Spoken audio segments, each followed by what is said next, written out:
Aujourd'hui, mes amis, accrochez-vous, car ce que nous allons analyser est peut-être le tournant diplomatique le plus explosif de 2025.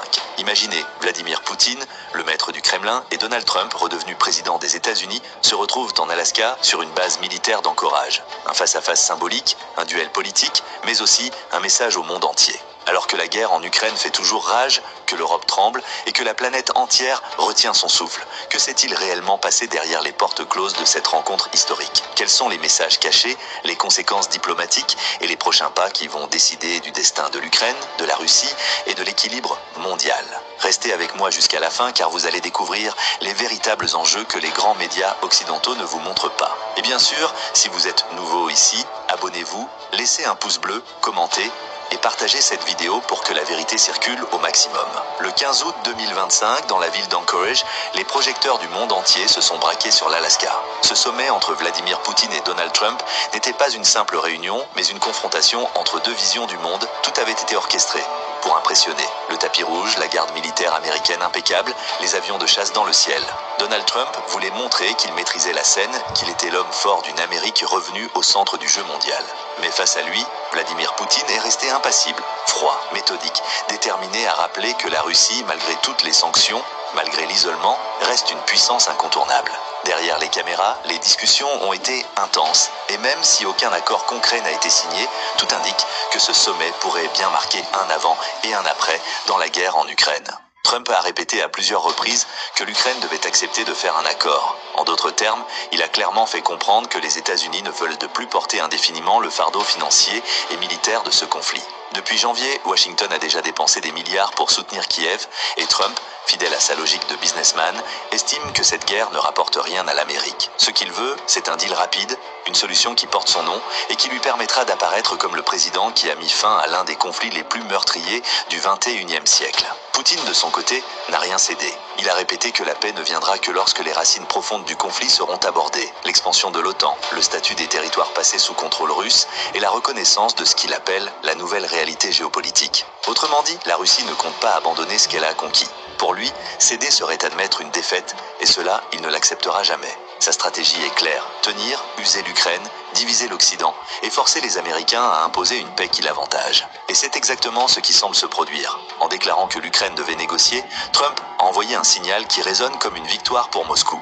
Car jusque-là, Washington affirmait soutenir Kiev jusqu'au bout, sans condition. Aujourd'hui, ce soutien est conditionné, et cela change tout. Zelensky le sait, et il est désormais dans une position extrêmement délicate. Son peuple est épuisé par des années de guerre, ses alliés européens parlent de beaucoup, mais n'ont pas les moyens d'agir, et voilà que son protecteur principal commence à lui dire qu'il doit céder. Zelensky doit prochainement se rendre à Washington pour rencontrer Trump. Mais comment convaincre un président qui a déjà décidé que la guerre devait s'arrêter, peu importe le prix pour l'Ukraine? Du côté européen, les réactions ont été immédiates. Paris, Berlin et Bruxelles ont répété que la Russie ne pouvait pas avoir de droit de veto sur l'avenir de l'Ukraine, notamment sur son entrée dans l'Union européenne ou dans l'OTAN. Mais ces déclarations sonnent creux, car sans le parapluie militaire américain, l'Europe est incapable de peser réellement. Ce sommet a montré une chose.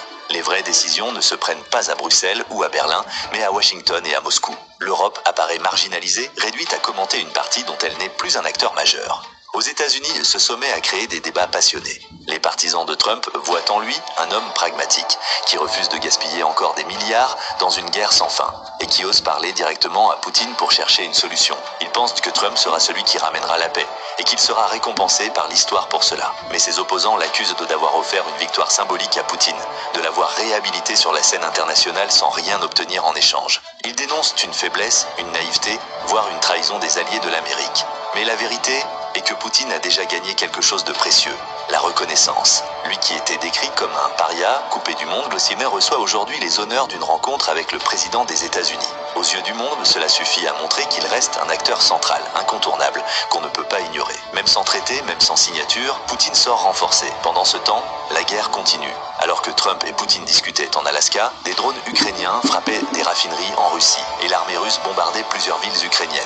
Le contraste est saisissant. D'un côté, une diplomatie théâtrale, de l'autre, une guerre bien réelle qui ne cesse de détruire et de tuer. Chaque jour qui passe rend la situation plus insoutenable pour Kiev.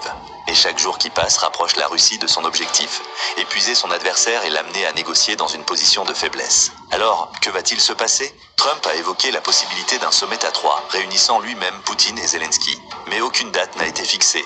Les prochains mois seront cruciaux. Si Zelensky refuse de céder, il risque de perdre le soutien de Washington. S'il accepte, il devra faire face à la colère de son peuple qui a déjà tant souffert et qui pourrait voir cela comme une trahison. Pour l'Europe, il n'y a qu'un choix, suivre, commenter, mais sans réellement peser. Et pour Poutine, chaque jour qui passe consolide sa position, renforce son image et lui permet d'attendre patiemment que ses adversaires s'épuisent d'eux-mêmes. Ce sommet en Alaska restera dans l'histoire, non pas parce qu'il a signé la paix, mais parce qu'il a révélé l'état réel des rapports de force mondiaux.